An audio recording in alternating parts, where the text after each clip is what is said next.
الحمد لله رب العالمين وبه نستعين على أمور الدنيا والدين والصلاة والسلام على أشرف الأنبياء والمرسلين سيدنا محمد وعلى آله وصحبه ومن تبعهم بإحسان إلى يوم الدين.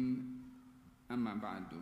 Alhamdulillah, bersyukur kepada Allah Subhanahu wa taala karena memberikan taufik dan hidayah kepada kita untuk berada di rumahnya, menghadiri majelis ilmu, beriktikaf di rumah Allah untuk meraih rahmah dan sakinah dan untuk meraih ridha dari Allah Subhanahu wa taala.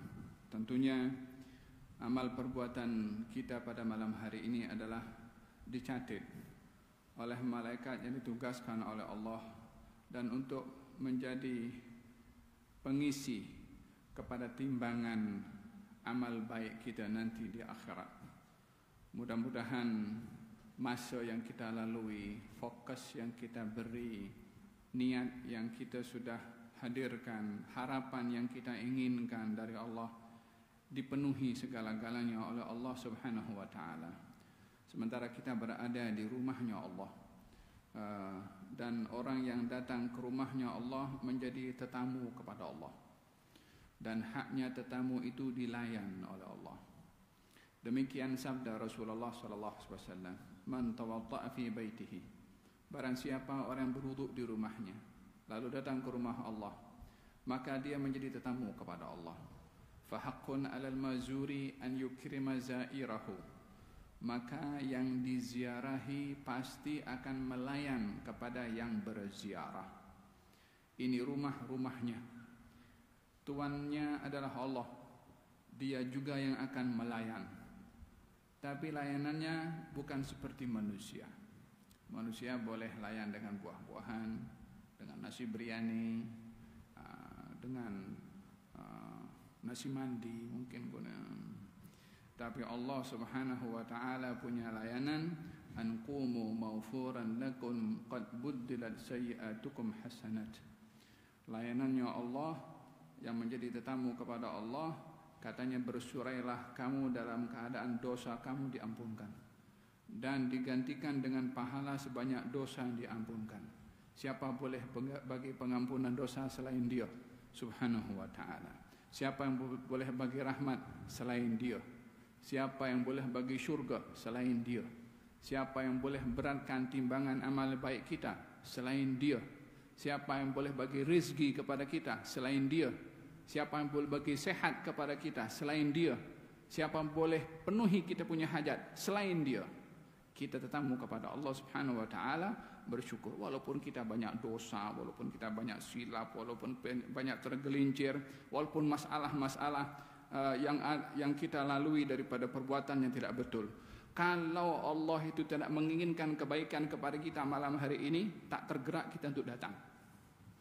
Tapi dengan apa yang ada dengan kita, dengan penuh silap, penuh dosa, masih diizinkan saya boleh datang bersilaturahim dengan antum semua. Mudah-mudahan hamba yang banyak silap ini, banyak dosa ini diampunkan oleh Allah. Kita punya aib itu ditutup oleh Allah, tak didedahkan oleh Allah insyaAllah. Ya Rabbal Alamin. Amin ya Rabbal Alamin. So kita akan dengarkan hadis Rasulullah SAW.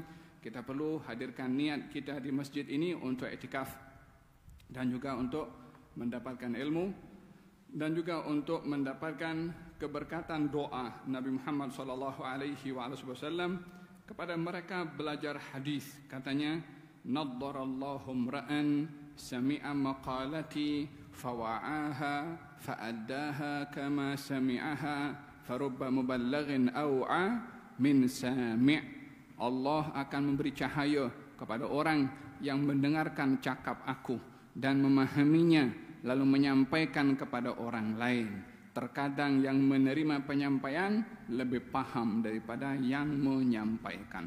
Mudah-mudahan Allah beri kepada kita paham dan Allah berikan kepada kita ilham dan kita dapat sampaikan kepada orang lain. Amin Allahumma amin. Ucapan terima kasih kepada pihak masjid yang menyediakan tempat ini untuk kita dapat mengimarahkan rumah Allah, pengurusinya, ahli jawatan kuasanya, imamnya, saya difahamkan satu hari masjid ini makmur dengan pelbagai macam aktiviti, fokus dengan usrah, keluarga. Mudah-mudahan Allah Subhanahu wa taala berikan keberkatan kepada yang menganjurkan program, dan mudah-mudahan apa yang menjadi hajat supaya terbentuk keluarga sakinah terpenuhi untuk keluarga di Singapura khususnya dan di mana saja umat Islam berada. Amin Allahumma amin. Kita mendengarkan hadis akan dibacakan oleh salah seorang ustaz kita. Tafadhal. Bismillahirrahmanirrahim. Alhamdulillahirabbil alamin wassalatu wassalamu ala sayyidina Muhammadin wa ala alihi wa sahbihi ajma'in.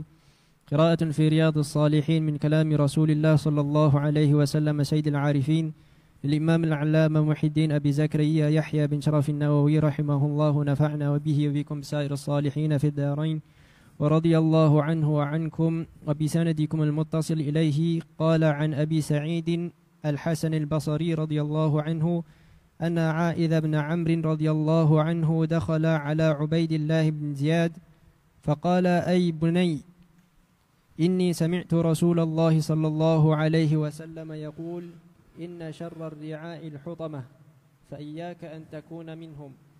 فقال له: اجلس، فإنما أنت من نخالة أصحاب محمد صلى الله عليه وسلم. فقال: وهل كانت لهم نخالة؟ إنما كانت النخالة بعدهم وفي غيرهم. رواه مسلم. وبه إليه قال. ترجمهnya dari Abu Sa'id Al-Hasan Al-Bishri bahwasanya Aiz bin Amr rahimahullah masuk ke tempat Ubaidillah bin Ziyad lalu berkata: "Hai anakku, saya pernah mendengar Rasulullah sallallahu alaihi wasallam bersabda, sesungguhnya seburuk-buruk penggembala ialah orang yang tidak belas kasihan pada gembalanya. Maka janganlah engkau termasuk golongan penggembala yang semacam itu." Ubaidullah bin Ziyad lalu berkata, "Duduklah, kerana hanya senya engkau itu adalah termasuk antah dari golongan sahabat-sahabat Rasulullah sallallahu alaihi wasallam. Maksudnya bukan termasuk sahabat pilihan atau yang utama." Aiz bin Amr menjawab, "Apakah di kalangan sahabat-sahabat ada yang termasuk golongan antah? Yang termasuk antah ialah orang-orang yang datang sesudah sahabat-sahabat beliau sallallahu alaihi wasallam itu, atau mereka yang memang bukan sahabat." Riwayat Muslim. Naam. Hadis berbicara tentang nasihat menasihati, tegur menegur, al-amru bil ma'ruf dan juga nahi anil munkar. Agama ini jantungnya adalah nasihat. Ad-dinu an-nasihah. Agama ini nasihat. Qulna liman? Sahabat bertanya, "Ya Rasulullah, nasihat ini untuk siapa?" Katanya, lillahi, wali rasulihi, wali kitabihi, wali a'immatil muslimina wa ammatihim. Nasihat ini untuk Allah, nasihat ini untuk Rasulnya, nasihat ini untuk kitabnya, nasihat ini untuk para pemimpin kaum muslimin, dan nasihat ini untuk kalangan awam kaum muslimin. 5 perkara disebutkan oleh Nabi siapa yang berhak menerima nasihat. Yang pertama adalah nasihat untuk Allah. Maksudnya bukan kita menasihati Allah, tetapi kita mengambil apa yang datang daripada Allah untuk kita laksanakan. Itulah haknya Allah pada nasihat terhadap kita. Yang kedua, nasihat untuk Rasulnya atau untuk kitabnya, wahyunya Allah, Al-Quranul Karim. Nasihat kepada Allah maksudnya beriman kepadanya. Nasihat kepada Allah maksudnya mengagungkan Allah. Menasihat kepada Allah tidak menyekutukan Allah dalam sembahan atau dalam ibadah. Itu nasihat kepada Allah. Nasihat kepada Al-Quran, kepada kitabnya Allah adalah belajar, memahami, menjadikan panduan, menjadikan Al-Quran pembimbing kepada kita. Itu nasihat pada Al-Quran. Nasihat pada Rasul, beriman kepadanya, sayang kepadanya, ikut kepadanya, membela kepadanya. Itu nasihat kepada Rasul. Nasihat kepada para pemimpin kaum mukminin dengan menasihati, mengingatkan supaya menjalankan amanah dengan baik. Dan nasihat kepada orang awam, kalangan kaum muslimin. Dalam hal ini tiada sesiapa terlepas daripada berhak menerima nasihat. Mau orang alim, mau orang tidak alim, mau orang atasan, mau orang bawahan, semuanya di mata nasihat sama memerlukan kepada nasihat.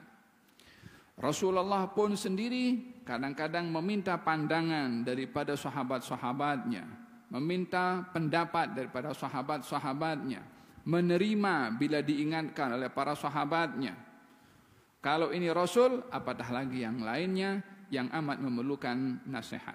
Oleh sebab itu, bila orang menasihati kepada kita, kita berikan jazakallahu khairan, terima kasih. Hadiah yang paling baik diberikan oleh kawan kepada kawannya adalah bila menegur atau menasihati. Hadis ini merujuk kepada satu peristiwa yang terjadi antara sahabat Nabi yang bernama Aid bin Amr. Hadis ini diriwayatkan oleh Sayyidina Hasan al-Basri. Hasan al-Basri tabi'in, tidak jumpa dengan Nabi.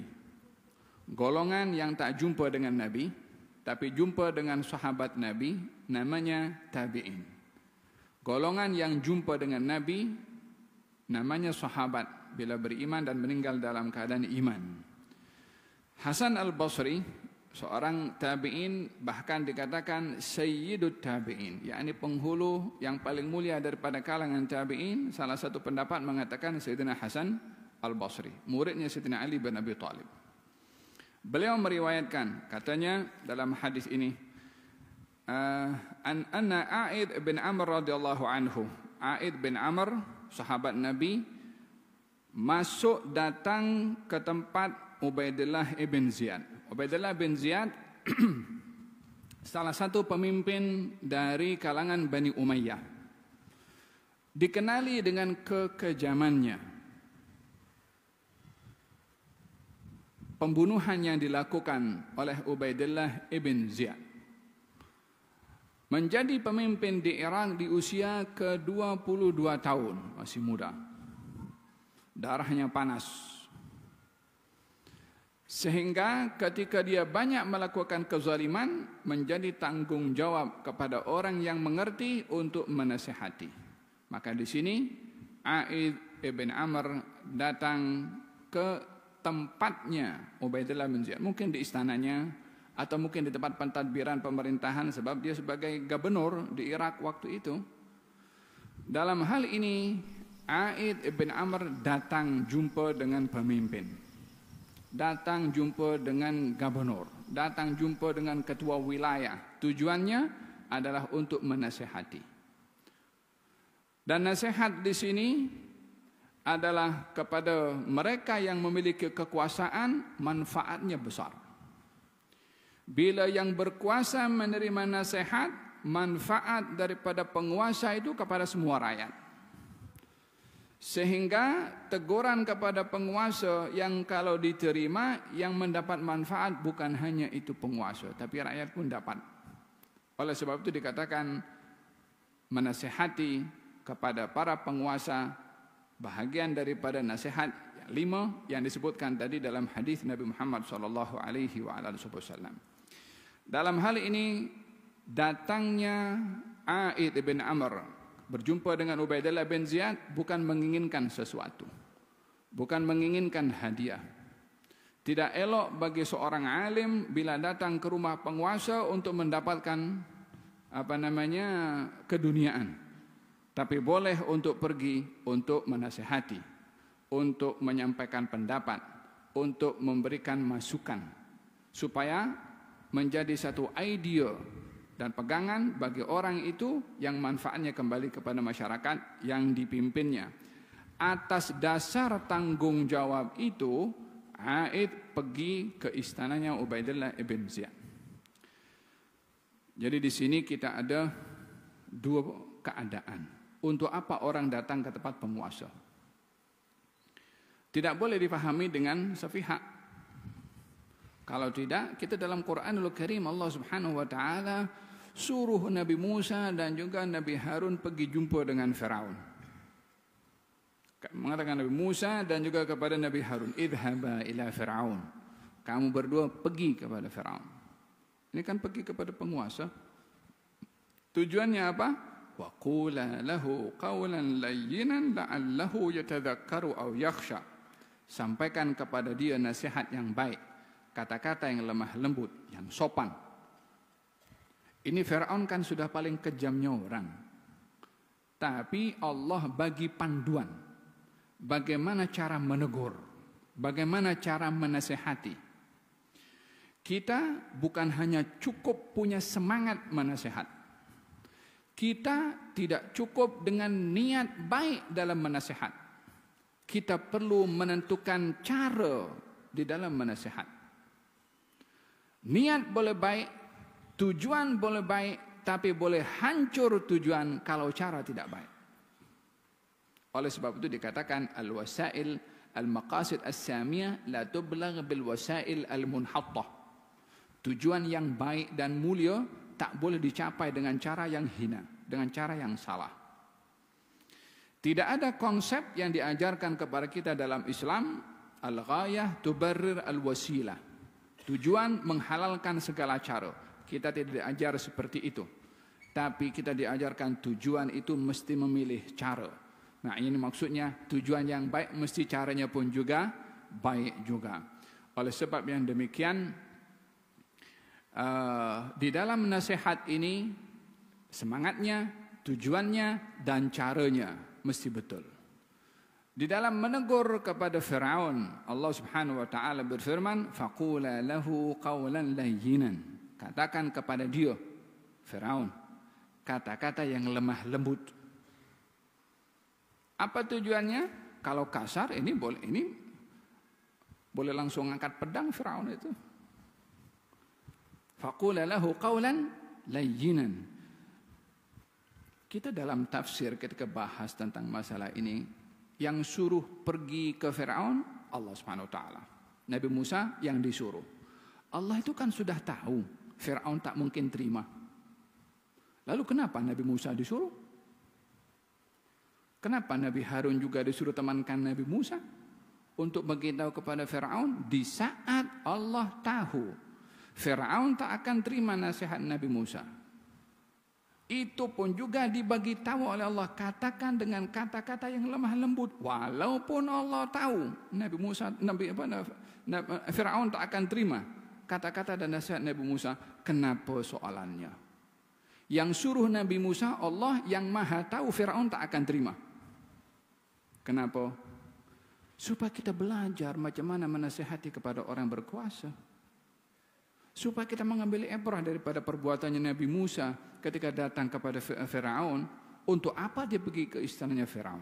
Kalau bukan menginginkan kebaikan untuk Fir'aun. Kan la'allahu yatadhakkaru aw yakhsha. Moga-moga dia itu sedar dan beriman. Dia ada rasa takut kepada Allah. Diharap supaya orang yang menasihati para penguasa, hatta penguasa itu zalim, harapannya mudah-mudahan dia sedar. Mudah-mudahan dia berubah, mudah-mudahan dia menjadi baik. Bukan justru merendahkan kepada orang yang zalim tadi. Untuk apa kalau tidak la'allahu yatadhakkaru aw yakhsha? Kan menginginkan kebaikan hatta kepada Firaun. Ini konsep yang diajar bagaimana kita berinteraksi dalam menasehati. Caranya mesti betul, tujuannya betul, niatnya pun juga betul. Kata Imam Syafi'i, orang kalau tegur orang lain dengan cara tak betul di hadapan orang ramai, itu bukan nasihat, itu fadhihat. Apa beza fadhihat dengan nasihat? Kalau fadhihat buka aib, kalau nasihat tutup aib. Jangan nasihat orang depan orang ramai, depan Facebook. Oh lagi-lagi sekarang kan Facebook. Tegur, aku nak tegur engkau ya, tapi yang baca satu dunia, bukan tegur itu namanya. Private chat tak apa, tapi kalau dia tegur dalam komen itu kan, itu menedahkan aib orang. Walihada kita diajarkan di dalam menasihati, caranya mesti betul. Aib datang ke tempatnya Ubaidillah bin Ziyad. Jarak umurnya, makamnya kan beda. Ini ayat kan sahabat. Sama juga dengan Nabi Musa, Nabi Harun. Kan lebih tinggi daripada Fir'aun. Itu Fir'aun tidak beriman. Datang ke istananya Fir'aun. Untuk apa? Untuk kebaikan didapat oleh Firaun. Itu tujuan kalau kita ingin menasihati penguasa. Bukan cari aib, bukan cari untuk menjatuhkan, tapi menginginkan dia berubah menjadi orang yang baik dalam tanggung jawab dan amanahnya. Katanya ini Aid, seorang sahabat, darjatnya lebih tinggi daripada Ubaidillah, alimnya, kedudukannya, dia orang baik. Ini Ubaidillah, pembunuh jahat, kejam macam-macam. Coba tengok apa kata Aid. Katanya, "Ai bunayya, wahai anak yang kusayangi." Kenapa dipanggil anak? Umurnya jauh. Aid sudah tua. Ubaidillah waktu jauh lebih muda, makanya dipanggil ai bunayya. Dalam bahasa Arab, orang kalau panggil anaknya itu anakku, ya waladi, anakku. Hai ibni, anakku. Tapi kalau bunayya, anak kesayanganku. Cara panggilannya itu pun untuk menawan hati. Hatta kejam, hatta haus darah. Orang itu kalau sudah pertamanya disikapi dengan lemah lembut, biasanya hatinya mudah untuk terima. Kalau tak terima pun juga tidak melakukan kejahatan kepada orang itu. Sebab caranya sudah menawan hati. Ai bunayya, wahai anak kesayanganku, inni sami'tu Rasulullah. Saya mendengar Rasulullah sallallahu alaihi wasallam bersabda. Menasihatinya itu dia tidak sandarkan pembicaraan kepada dirinya. Karena mungkin kalau dirinya pembicaraan itu boleh diterima atau tidak. Karena kaitan dia dengan Ubaidillah ibn Ziyad mungkin tak ada kaitan langsung. Apalagi ini seorang penguasa yang tinggi, nomor 1 di Irak waktu itu. Maka dinukil hadisnya Rasulullah, maka tak ada siapa yang boleh kritik hadisnya Rasulullah atau nasihat daripada Rasulullah. Saya mendengar Rasulullah SAW bersabda, katanya inna syarrar ri'a al-hutamah. Seburuk-buruk orang yang ri'a ini pengembala. Maksudnya di sini yang mempunyai tanggung jawab kepada bawahan. Yang punya tanggung jawab kepada bawahan ini ada macam-macam. Ketua keluarga juga bertanggung jawab kepada keluarganya. Ketua pejabat bertanggung jawab kepada bawahannya. Ketua wilayah bertanggung jawab kepada masyarakat yang ada di wilayahnya. Makanya kan dalam hadis Nabi ketika menjelaskan tentang definisi pemimpin itu ada macam-macam, bukan satu je. Nabi bersabda, kullukum ra'in wa kullukum mas'ulun an ra'iyati. Setiap kamu pemimpin dan itu bertanggung jawab kepada pemimpinnya. Pemimpin nomor 1 bertanggung jawab kepada rakyatnya. Laki-laki pemimpin kepada keluarganya, dia akan dipertanggungjawabkan ke atas keluarganya. Perempuan pemimpin kepada anak dan juga harta kepada suaminya, itu perempuan juga akan dipertanggungjawabkan atas kepimpinannya. Pembantu itu pemimpin atas apa ditugaskan oleh majikannya, maka dia akan bertanggungjawabkan kepada apa yang dia pimpin. Jadi pemimpin ini macam-macam. Jadi kalau dia bukan pemimpin wilayah, kawin tidak, anak tak punya, dia seorang diri je. Adakah dia pemimpin? Ya. Siapa yang dipimpin? Ya dirinya sendiri. Matanya kena dipimpin, telinganya kena dipimpin, tangannya kena dipimpin, mulutnya kena dipimpin. Jadi tak ada orang lepas daripada kepimpinan. Wa kullukum ra'in, setiap kamu pemimpin, hatta seorang. Wa kullukum mas'ulun an ra'iyatihi, dan masing-masing akan dipertanggungjawabkan ke atas siapa yang dipimpin. Demikian Nas memberikan kepada kita penjelasan bagaimana kita memahami konsep kepimpinan yang meluas, bukan hanya kepada satu sektor sahaja. Dalam hal ini ditujukan kepada Ubaidillah karena dia pemimpin wilayah. Karena seburuk-buruk pengembala itu adalah al-hutamah. Maksudnya al-hutamah di sini adalah yang kejam. Maka katanya fa iyyaka an takuna minhum, aku ingatkan kamu supaya kamu tak termasuk daripada golongan itu.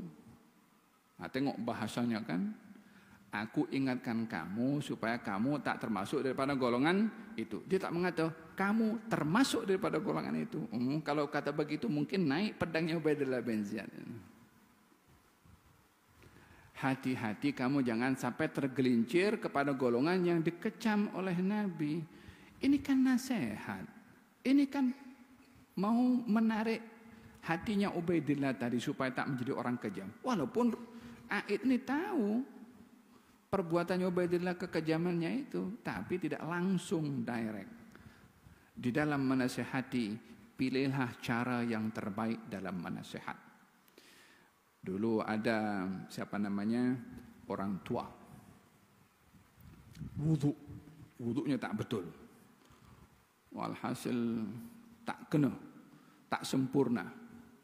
Dilihat oleh dua orang anak, Hasan dan Husain, anak Sayyidina Ali bin Abi Thalib. Macam mana nak tegur ini orang tua ni kan? Nanti tegur sikit, aku dah makan garam dulu sebelum engkau. Macam mana nak tegur supaya orang tua tu boleh terima? Tengok macam mana adab kan?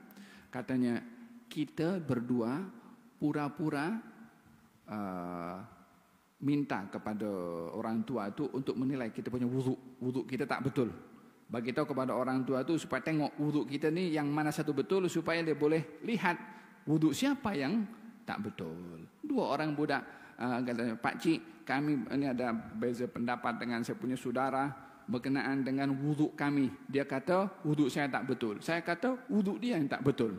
Boleh Pak Cik tengok kami berdua wuduk, kemudian bagi tahu kepada kami siapa di antara kami berdua yang wuduknya betul, siapa yang tak betul. Pak Cik tu dengan confident, okey, silakan. Tak tahu wuduk dia yang tak betul.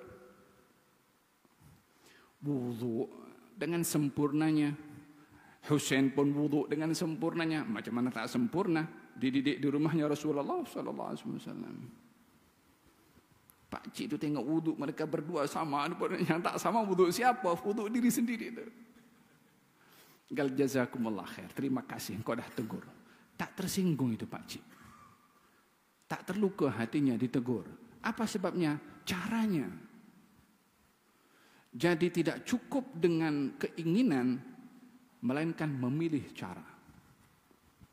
Di antara cara untuk tegur orang, jangan depan orang. Di antara tegur orang, jangan kasar. Di antara tegur orang, mengharapkan yang ditegur berubah. Di antara tegur orang, tidak mahu mengaibkan orang itu dan dipandang rendah orang itu. Cara menegur, jangan sampai yang ditegur terhina dengan cara teguran. Pergi jauh situ, ajak apa kabar, kasih gula-gula sikit, minum kita berdua, ajak minum kopi kan. Falhasil cara terhalus. Kita itu kan menginginkan orang itu berubah. Kalau caranya tak betul kan makin dia tidak mau berubah. Wahakala. Ada katanya fa iyyaka an takuna minhum. Saya harap kamu tidak termasuk daripada golongan itu. Marah Ubaidillah. Marahnya pun juga bukan marah yang melampau, sebab caranya halus. Kalau caranya kasar mungkin pedang sudah keluar, tapi karena caranya halus, katanya ijlis, kata Ubaidillah, duduk kamu. Mungkin tadi Aid ketika menasihati berdiri, disuruh duduk. Kata innama anta min nukhalati ashabi Muhammad. Engkau ini adalah bahagian dari nukhalah. Nukhalah itu kalau makanan macam ampas, tahu ampas, baki yang dah tak dipakai kalau sudah diperas, tahu air tebu, kalau sudah tebu sudah diperas habis, tinggal dia punya ampas, itulah maksudnya tak guna. Kamu ini adalah bahagian daripada orang yang tak guna, daripada sahabat Nabi Muhammad SAW. Ubaidillah pun sedikit menghormati juga, masih dikatakan sahabat Nabi walaupun dikatakan tak guna. Maka dijawab oleh dia, karena dia mengatakan kamu adalah golongan sahabat Nabi yang tak guna. Di sini Aid mengatakan, bukankah golongan yang tak guna itu setelah sahabat Nabi? Maksudnya ini ingin membela kemuliaan bukan Aid.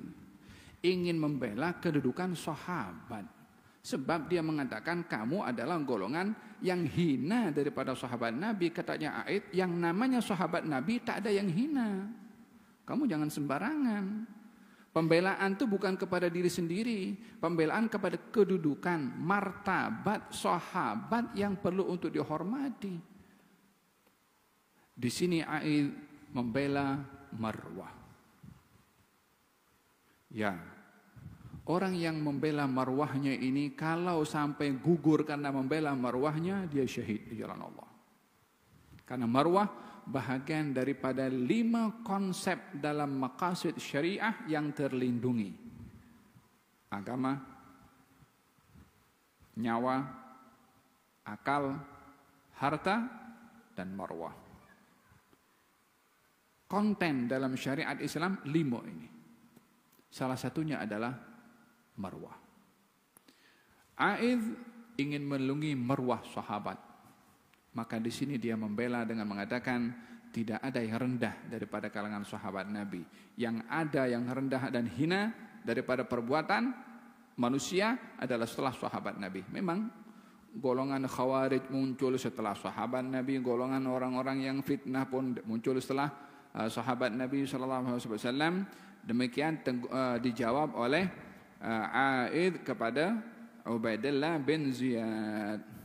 Kemudian dimarah lagi oleh Ubaidillah bin Ziyad. Dalam sebuah riwayat yang lain, Aid ini ketika sakit diziarahi oleh Ubaidillah. Diziarahi oleh Ubaidillah. Ketika diziarahi, dinasihati lagi. Tak mau dengar. Katanya teguran terakhir. Apa permintaan kamu? Kata Ubaidillah mengatakan kepada Aid. Apa permintaan kamu? Katanya, la tusalli alayya wa la taqum ala qabri. Kalau saya mati kamu jangan salat untuk saya. Kalau saya dikuburkan kamu jangan berdiri untuk doakan saya. Itu teguran juga.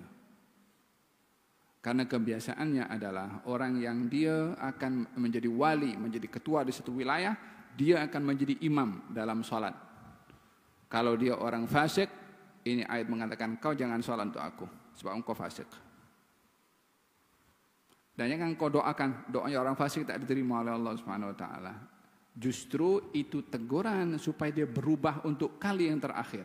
Sebelum wafatnya, Aid demikian keinginan dalam merubah orang lain, dalam menasihati yang tidak putus asa, hatta saat nazak pun juga masih menasihati. Gerak. Bihi ilaihi عن حذيفة رضي الله عنه عن النبي صلى الله عليه وسلم قال والذي نفسي بيده لتأمرن بالمعروف ولتنهون عن المنكر أو ليوشكن الله أن يبعث عليكم عقابا منه ثم تدعونه فلا يستجاب لكم رواه الترمذي وقال حديث حسن. Dari Hudzaifah radhiyallahu anhu dari Nabi sallallahu alaihi wasallam sabdanya, demi zat yang jiwaku ada di dalam genggamannya kekuasaannya, nescayalah kamu memerintahkan dengan kebaikan dan melarang dari kemungkaran, atau kalau tidak, maka hampir-hampir sahaja Allah akan menurunkan siksa kepadamu semua. Kemudian kamu berdoa kepadanya, tetapi tidak akan dikabulkan untukmu semua doa itu. Diriwayatkan oleh Imam At-Tirmidzi dan ia berkata bahawa ini adalah hadis hasan. Gerak. Wa bihi ilaihi عن أبي سعيد الخدري رضي الله عنه عن النبي صلى الله عليه وسلم قال أفضل الجهاد كلمة عدل عند سلطان جائر رواه أبو داود والترمذي وقال حديث حسن. Dari Abu Sa'id Al-Khudri radhiyallahu anhu dari Nabi sallallahu alaihi wasallam sabdanya, seutama-utamanya jihad ialah mengucapkan kalimat menuntut keadilan di hadapan seorang sultan pemegang kekuasaan negara yang menyeleweng. Diriwayatkan oleh Imam Abu Dawud dan Imam Tirmidzi dan ia berkata bahawa ini adalah hadis hasan. Wa bihi ilaihi an Abi Abdullah Tariq bin Shihab al-Bajali al-Ahmasi radhiyallahu anhu anna rajulan sa'ala an-nabiy sallallahu alaihi wasallam wa qad wada'a rijlahu fil gharz ayyul jihad afdal qala kalimatu haqqin 'inda sultanin ja'ir rawahu an-Nasa'i bi isnadin sahih. Dari Abu Abdullah iaitu Tariq bin Shihab al-Bajali al-Ahmasi radhiyallahu anhu bahawasanya ada seorang lelaki bertanya kepada Nabi sallallahu alaihi wasallam dan ia telah meletakkan kakinya pada sang kurdi tetap tempat berpijak pada kenderaan unta atau sesuatu yang terbuat dari kulit atau kayu. Katanya, manakah jihad itu yang lebih utama? Beliau sallallahu alaihi wasallam menjawab, iaitu mengucapkan kata-kata yang hak di hadapan sultan yang menyeliwing. Diriwayatkan oleh An-Nasa'i dan dengan isnad sahih. Wabihi ilaihi an Ibn Mas'ud radhiyallahu anhu qala Rasulullah sallallahu alaihi wasallam, inna awwala ma dakhala an-naqsu ala bani Israil annahu kana ar-rajulu yalqa ar-rajul fayaqulu ya hadha ittaqillaha wa da' ma tasna' fa innahu la yahillu lak thumma yalqahu min al-ghadi wa huwa ala halihi fala yamna'uhu dhalika an yakuna akilahu wa sharibahu wa qa'idah falamma fa'alu dhalika daraba Allahu quluba ba'dihim bi ba'd ثم قال لعن الذين كفروا من بني إسرائيل على لسان داود وعيسى بن مريم ذلك بما عصوا وكانوا يعتدون كانوا لا يتناهون عن منكر فعلوه لبئس ما كانوا يفعلون ترى كثيرا منهم يتولون الذين كفروا لبئس ما قدمت لهم أنفسهم إلى قوله فاسقون ثم قال كلا والله لتأمرن بالمعروف ولتنهون عن المنكر ولتأخذن على يد الظالم ولتأطرنه على الحق أطرا ولتقصرنه على الحق قصرا أو ليضربن الله بقلوب بعضكم على بعض ثم ليلعننكم كما لعنهم رواه أبو داود والترمذي وقال حديث حسن وهذا لفظ أبي داود ولفظ الترمذي قال رسول الله صلى الله عليه وسلم لما وقعت بنو إسرائيل في المعاصي نهتهم علماؤهم فلم ينتهوا فجالسوهم في مجالسهم وواكلوهم وشاربوهم فضرب الله قلوب بعضهم ببعض ولعنهم على لسان داود وعيسى بن مريم ذلك بما عصوا وكانوا يعتدون فجلس رسول الله صلى الله عليه وسلم وكان متكئا فقال لا والذي نفسي بيده حتى تأطروهم على الحق أطرا صلى الله عليه وعلى آله وصحبه وسلم. Hadis diriwayatkan oleh Sayyiduna Hudzaifah ibnul Yaman. Hudzaifah ibnul Yaman salah seorang sahabat Nabi SAW yang masih muda beriman kepada baginda Rasulullah, dan hampir sahabat Nabi yang beriman daripada kalangan anak-anak muda. Bahkan dikatakan dalam athar yang banyak menyokong kejayaan suksesnya dakwah Nabi itu adalah anak-anak muda. Jadi dengan kejayaan yang pernah berlaku satu ketika dahulu dengan peranan anak-anak muda, setiap zaman kejayaan pun akan dicapai bila anak-anak mudanya yang menjadi pendukung. Hadza hakikat yang terjadi di beberapa peristiwa bermula daripada zamannya Rasulullah dan juga setelahnya. Hudzaifah ibnul Yaman beriman kepada Rasulullah sebelum bertemu dengan Rasulullah. Hudzaifah ini lahirnya di Mekah, cuma pergi ke Madinah bersama dengan ayahnya. Nabi ada di Mekah, ayahnya beriman kepada Rasulullah sallallahu alaihi wasallam. Sementara Hudzaifah masih berada di Madinah, belum jumpa dengan Nabi. Beriman dulu sebelum berjumpa dengan Rasulullah sallallahu alaihi wasallam, sehingga ketika Rasulullah berhijrah, Hudzaifah datang kepada Rasulullah. Katanya, Rasulullah, saya ini termasuk muhajirin atau ansar. Nah, kalau lahirnya di Mekah, tapi dah pergi Madinah dulu sebelum Nabi suruh pergi ke Madinah. Tapi saya sudah berada di Madinah. Yang ada di Madinah orang ansar, yang berhijrah muhajirin. Saya yang mana satu? Katanya, kamu muhajirin dan ansar. Hudzaifah ibnul Yaman. Subhanallah. Hudzaifah ibnul Yaman ini digelari dengan sahib sir, orang yang menyimpan rahasia Nabi Muhammad SAW. Rahasia yang dimaksudkan adalah Nabi pernah memberitahukan dengan berbisik kepada Hudzaifah tentang nama-nama orang-orang munafik di zaman itu. Fulan, fulan, fulan, fulan, fulan, fulan, fulan. Tapi tak seorang pun yang Hudzaifah pernah beritahu kepada siapa yang munafik, siapa yang bukan. Sebab Nabi beritahu senyap-senyap, maksudnya supaya orang lain tak dengar. Maka Hudzaifah mengatakan, saya tak akan dedahkan Nabi yang bagi tahu kepada saya secara senyap-senyap, saya tak bagi tahu. Satu hari Sayyidina Umar tanya kepada Hudzaifah waktu jadi Amirul Mukminin, "Ya Hudzaifah, saya punya pekerja di bawah ini yang membantu saya dalam pemerintahan, ada tak yang munafik?" Katanya ada. Dalam pemerintahan Sayyidina Umar. Bagi tahu kepada saya siapa?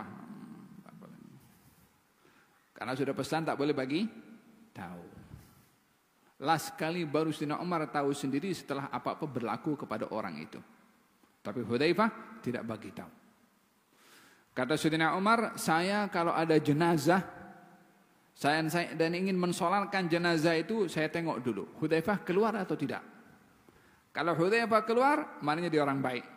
Kalau Hudzaifah tak keluar, something wrong tak kena kepada orang itu.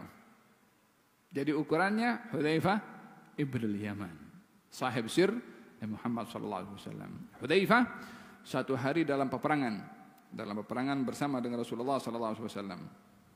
Subhanallah. Dua peristiwa terjadi kepada Hudzaifah dalam peperangan Badar dan juga dalam peperangan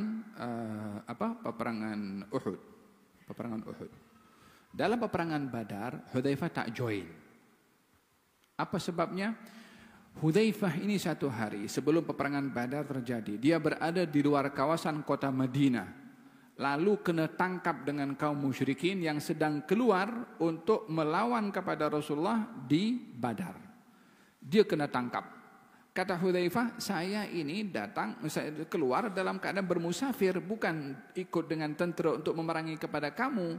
Tak ada sebab kamu nak hukum kepada saya. Kata Hudzaifah, last kali kaum musyrikin yang sedang menangkap kepada dia melepaskan dengan syarat kamu jangan ikut dengan Muhammad untuk memerangi kepada kami. Kata Hudzaifah, oke.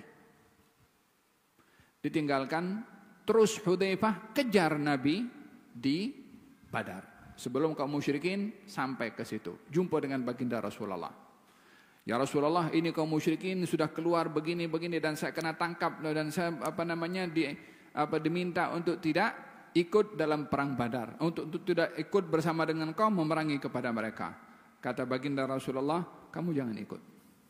Penuhi janji kamu kepada mereka. Janji kepada orang yang ingin memerangi Nabi. Tapi karena sudah janji, Nabi kata penuhi janjinya. Oh, ini bukan janji untuk hal yang biasa, ini hal jihad.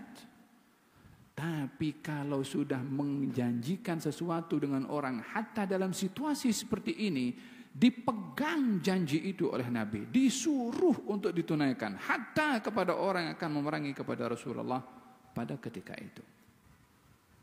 Sebab tidak ingin tergelincir dari sifat orang munafik yang mengingkari janji. Dalam peperangan Uhud, Hudzaifah keluar bersama dengan ayahnya. Karena kondisi kacau waktu itu kaum muslimin kocar-kacir. Sehingga dilihat kaum muslimin berperang, kadang-kadang tidak nampak siapa musuhnya. Sampai satu hari itu ada sekelompok datang melihat kepada ayahnya Hudzaifah. Siapa namanya? Al-Yaman. Disangka dia musuh daripada kaum musyrikin. Maka dibunuhlah Al-Yaman. Hudzaifah nampak, wahai kaum, itu ayahku, itu ayahku, itu ayahku. Tapi kondisi perang, sekian pedang kena kepada ayahnya Hudzaifah dan gugur dalam peperangan Uhud, dibunuh oleh kaum muslimin sendiri dengan tidak sengaja. Tahu apa yang berlaku kepada Hudzaifah waktu itu? Ayahnya nih yang dibunuh. Yang membunuh itu setelah sadar kalau yang dibunuh itu bukan orang yang memerangi, maka mereka punya penyesalan yang luar biasa dan begitu segan dengan Hudzaifah. Tak tahu nak menghadap macam mana dengan Hudzaifah. Sementara dia adalah seorang yang dekat dengan Rasulullah SAW. Itu kaum muslimin yang sedang kesedihan karena salah dalam membunuh. Yang menghibur mereka Hudzaifah sendiri yang ayahnya dibunuh. Kalau semoga Allah ampunkan kamu. Dihibur oleh Hudzaifah, semoga Allah maafkan kamu. Anaknya sendiri yang menghibur kepada orang-orang yang membunuh tadi. Sehingga mereka terhibur dengan kata-kata Hudzaifah karena menampakkan kesadaran dan pemahamannya kalau yang dilakukan oleh mereka bukan sengaja. Dan di sini satu hal yang luar biasa disikapi oleh Hudzaifah. Maka baginda Rasulullah dengar kabar itu. Kalau ayah Hudzaifah dibunuh dengan salah. Maka Nabi mengatakan kepada yang melakukan itu, kita bayar fidyah, sebabkan pembunuhan khata' secara keliru. Dalam hukum bila pembunuhan secara salah maka dibayarkan ganti. Maka dibayarkan kepada Hudzaifah. Ini sebab kesalahan dalam pembunuhan. Maka diambil oleh Hudzaifah dan disedekahkan kepada kaum muslimin yang memerlukan. Tak diambil untuk dirinya.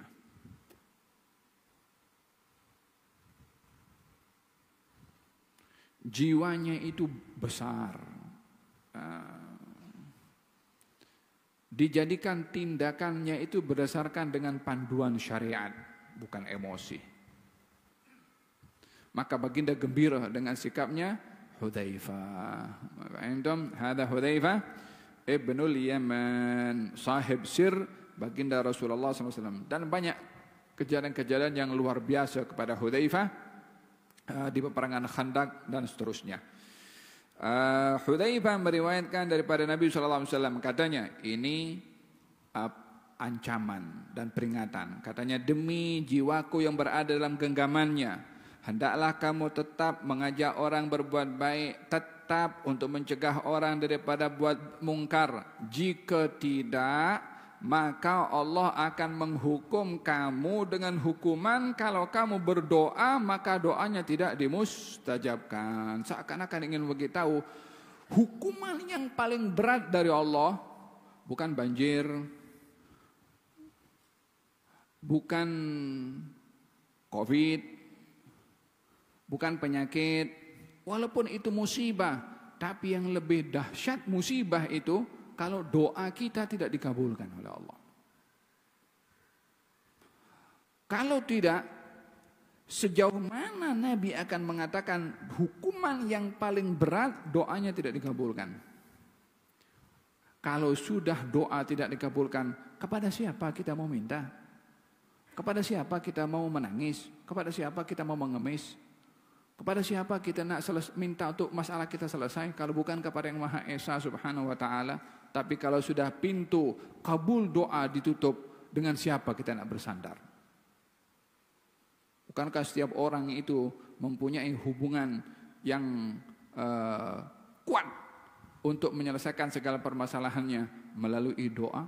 Dan di sini ingin diberitahukan oleh Nabi betapa hebatnya doa, betapa kuatnya doa. Kita dalam Quran, doa itu merupakan satu kekuatan yang boleh merubah hal yang mustahil boleh jadi tidak mustahil dengan doa.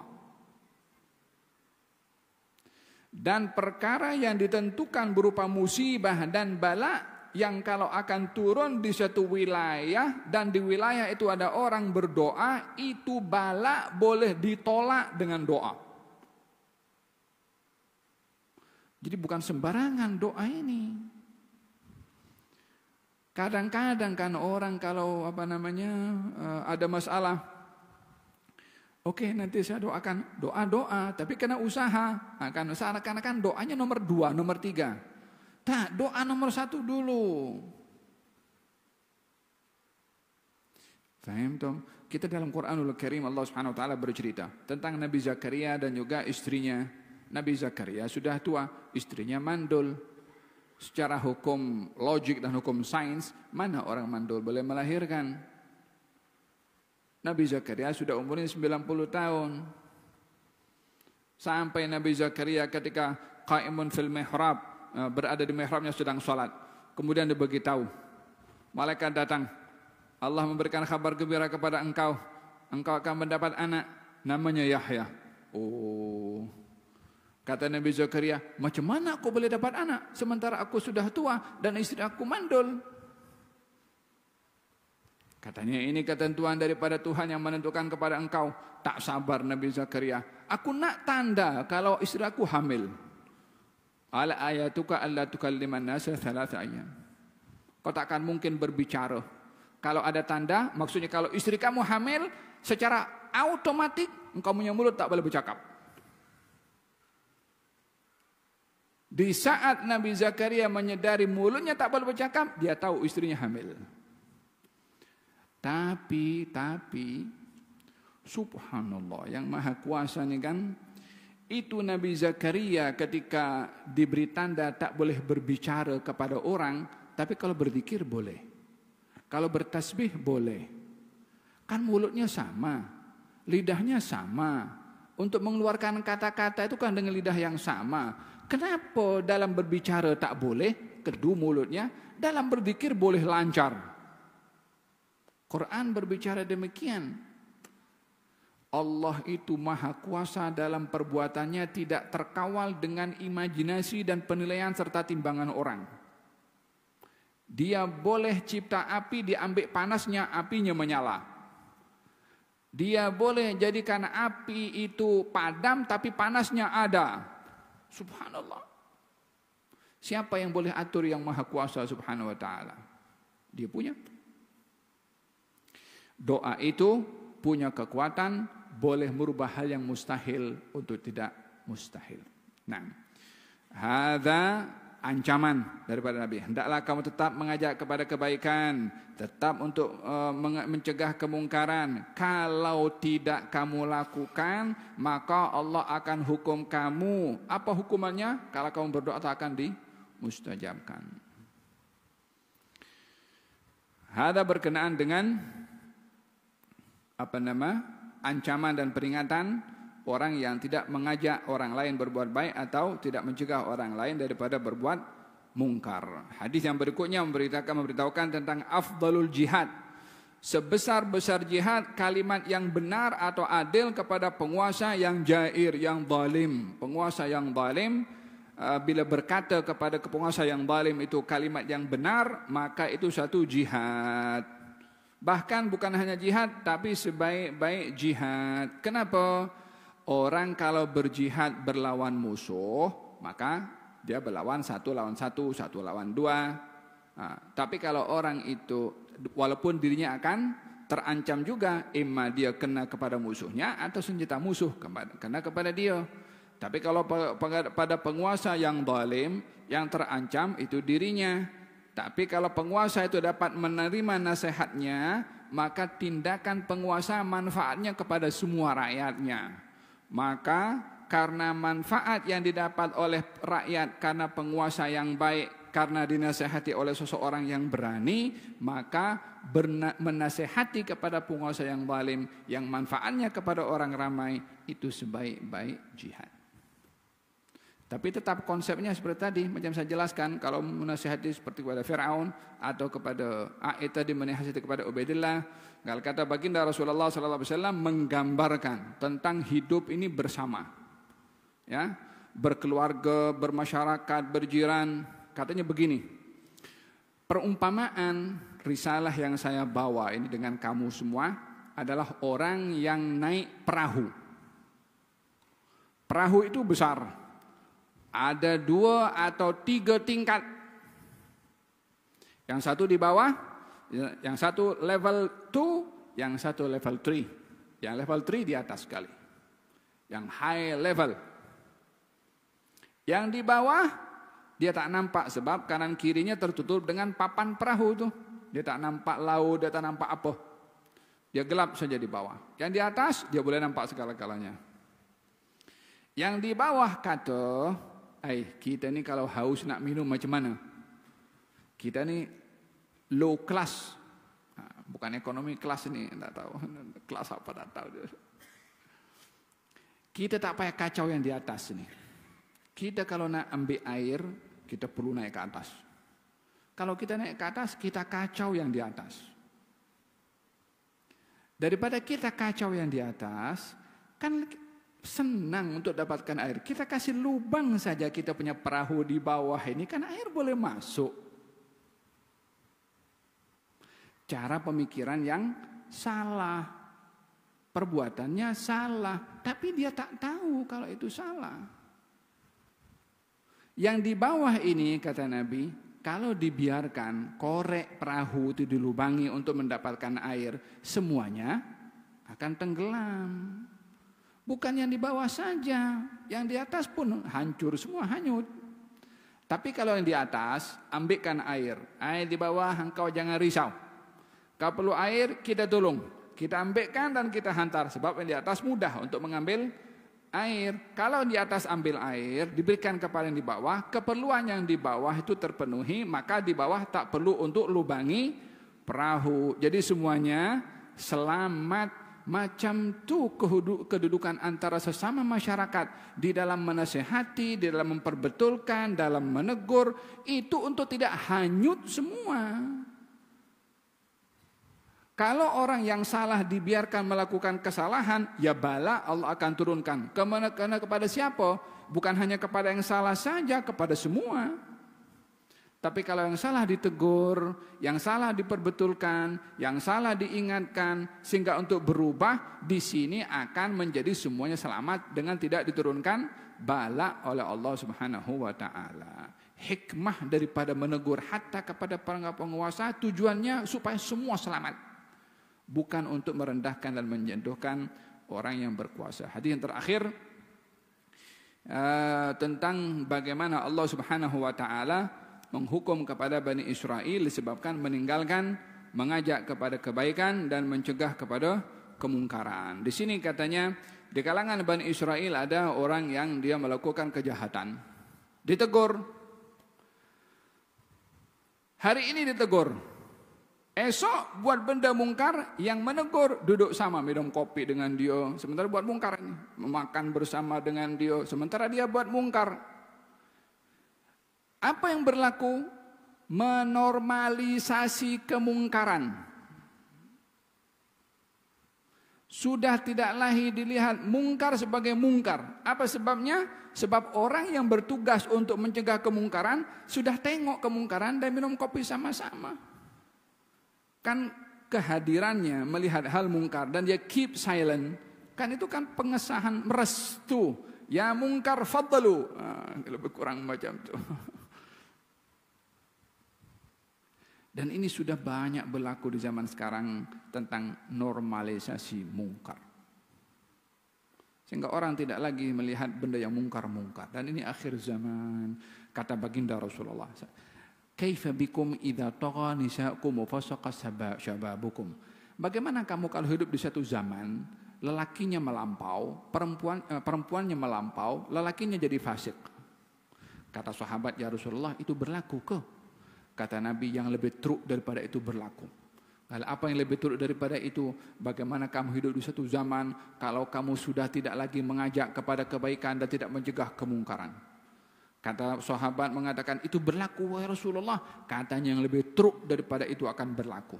Kalau apa yang lebih teruk daripada itu wahai Rasulullah? Bagaimana kalau hidup di satu zaman kamu sudah mengajak kepada yang mungkar dan mencegah kepada yang ma'ruf? Itu akan berlaku wahai Rasulullah. Yang lebih teruk daripada itu akan berlaku. Apa yang lebih dahsyat daripada itu? Bagaimana kamu di satu zaman kalau sudah melihat yang ma'ruf jadi mungkar dan mungkar jadi ma'ruf?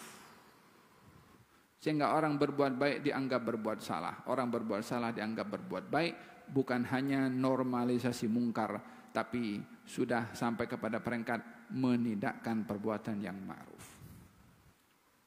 Ada fitnatu az-zaman. Kata baginda, mereka ditegur, dilaknat oleh Allah karena menegur orang daripada berbuat mungkar, tapi esoknya dia sama-sama, dia keep silent, dia diam, disokong dengan diamnya. Maka dengan demikian dilaknat oleh Allah Subhanahu wa taala. Katanya, kalau kamu tidak mencegah kepada yang mungkar dan tidak mengajak kepada yang ma'ruf, hidup bersama dengan mereka, daraballahu quluba ba'dihim bi ba'd. Allah akan pukul hati mereka sesama mereka. Pukul hati maksudnya akan timbulkan permusuhan, tak ada ketenangan, hidup tak selesa dengan masyarakat. Sebab dengan dosa hati jadi rusak, dengan dosa hati jadi kotor. Macam mana nak elok dengan orang kalau sama-sama hatinya kotor? Orang duduk dengan orang busuk, sama-sama busuk, ya tak selesa juga satu dengan yang lain. Apalagi kalau busuk itu daripada sifat hati yang tidak mahu berhenti daripada perbuatan yang mungkar.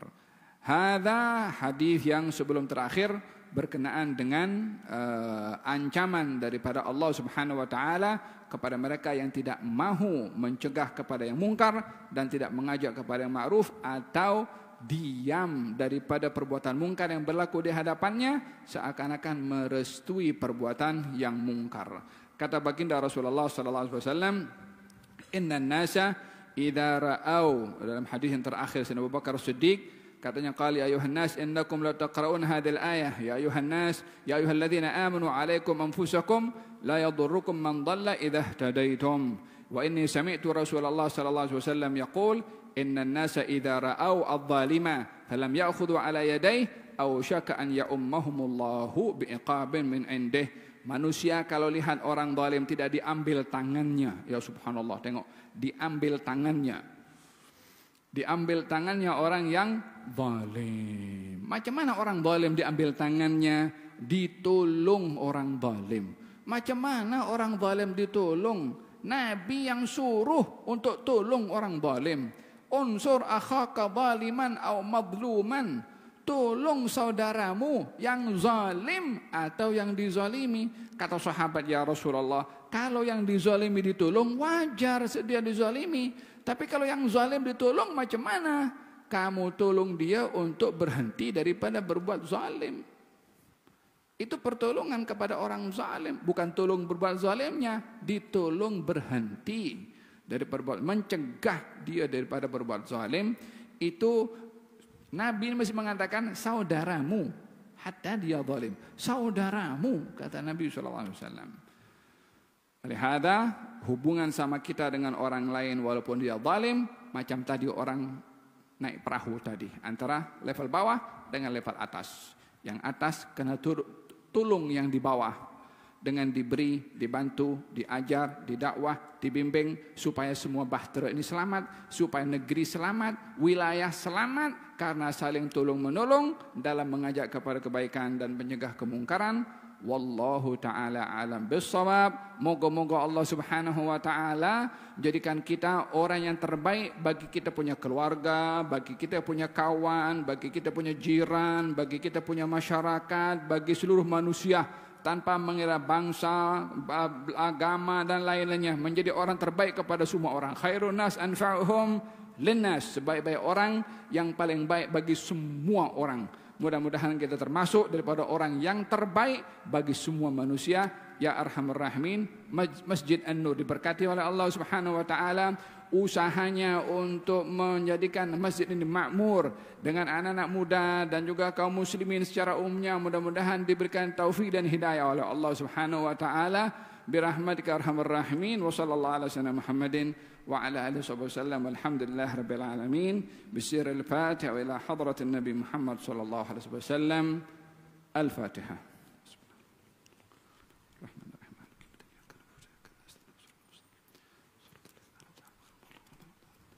ربنا تقبل منا إنك أنت السميع العليم تب علينا إنك أنت التواب الرحيم دعواهم فيها سبحانك اللهم وتحيتهم فيها سلام وآخر دعواهم الحمد لله رب العالمين تقبل الله منكم. Mohon maaf kalau kelewatan masa.